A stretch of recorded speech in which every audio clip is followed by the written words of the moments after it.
নমস্কাৰ ষ্টুডিঅ'ৰ মজাত মই মিনহাজ হঠাৎ অসুস্থ হৈ পৰিল কিংবদন্তি সংগীত শিল্পী এআৰ ৰহমান আৰু ইতিমধ্যে এপলো হাস্পতালত ভৰ্তি কৰোৱা হৈছে এআৰ ৰহমানক হঠাৎ প্ৰচণ্ড বুকুৰ বিষ হৈছিল আৰু তাৰ পিছতেই আজি ৰাতিপুৱাৰ ভাগত এপলো হাস্পতালত ভৰ্তি কৰোৱা হৈছে কিংবদন্তি সংগীত শিল্পী এআৰ ৰহমানক আৰু ইতিমধ্যে বৰ্তমানেও চিকিৎসাধীন অৱস্থাত আছে সংগীত শিল্পীগৰাকী এই মুহূৰ্তত সবিশেষ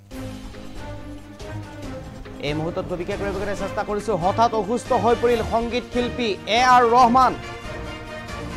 ইতিমধ্যে চেন্নাইৰ এপলো হাস্পতালত ভৰ্তি কৰোৱা হৈছে সংগীত শিল্পী গৰাকী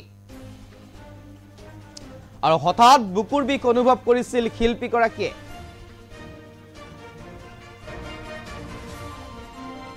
আৰু বুকুৰ বিষ অনুভৱ কৰাৰ পিছতেই এপলো ততাতৈয়াকৈ চিকিৎসালয়ত ভৰ্তি কৰোৱা হয় শিল্পী গৰাকীক আৰু প্ৰথমে ডিঙিত বিষ অনুভৱ কৰিছিল আৰু তাৰ পিছত বুকুত বিষ অনুভৱ কৰিছিল শিল্পী গৰাকীয়ে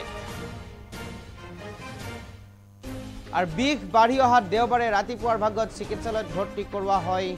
কিংবদন্তি শিল্পী গৰাকীক বৰ্তমান এপলো হাস্পতালত বিশেষজ্ঞ চিকিৎসকৰ নিৰীক্ষণত আছে শিল্পী গৰাকী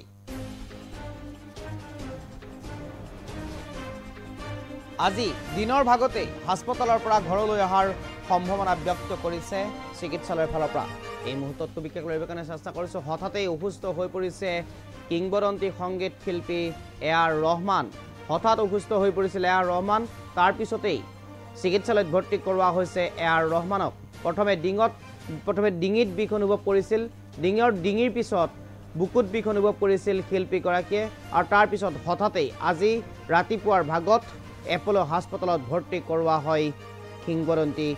সংগীত শিল্পী গৰাকীক আৰু ইতিমধ্যে বৰ্তমানেও চিকিৎসাধীন অৱস্থাত আছে এপলো হাস্পতালত আৰু আজি দুপৰীয়াৰ ভাগত ডিসচাৰ্জ দিয়াৰ কথা ৰিলিজ দিয়াৰ কথা হাস্পতালৰ পৰা আৰু এই মুহূৰ্তত বিশেষ কৰিবৰ কাৰণে চেষ্টা কৰিছো সকলো এতিয়া প্ৰতিগৰাকী অনুৰাগী এতিয়া ভগৱান বা আল্লাহৰ ওচৰত প্ৰাৰ্থনা বিচাৰিছে অতি শীঘ্ৰেই যাতে সুস্থ হৈ পুনৰ উভতি আহিব পাৰে পুনৰ গীত গাব পাৰে আপোনাৰ বাবে আমাৰ বাবে তাৰ বাবে সকলোৱে এতিয়া প্ৰাৰ্থনা জনাইছে এইগৰাকী সংগীত শিল্পী এআৰ ৰহমানলৈ আৰু ইতিমধ্যে আমি জনাইছো হঠাতেই অসুস্থ হৈ পৰিছিল আজি ৰাতিপুৱাৰ ভাগত বুকুৰ বিষ বিশেষকৈ অনুভৱ কৰিছিল প্ৰথমে ডিঙিত বিষাইছিল তাৰ পিছত বুকুত অনুভৱ কৰাৰ পিছতেই লগে লগে চিকিৎসালয়ত ভৰ্তি কৰোৱা হৈছিল শিল্পীগৰাকীক আৰু বৰ্তমানেও চিকিৎসাধীন অৱস্থাত এপলো হাস্পতালত আৰু আজি দিনৰ ভাগত ডিসচাৰ্জ দিয়াৰ সম্পূৰ্ণ সম্ভাৱনা আছে শিল্পীগৰাকীক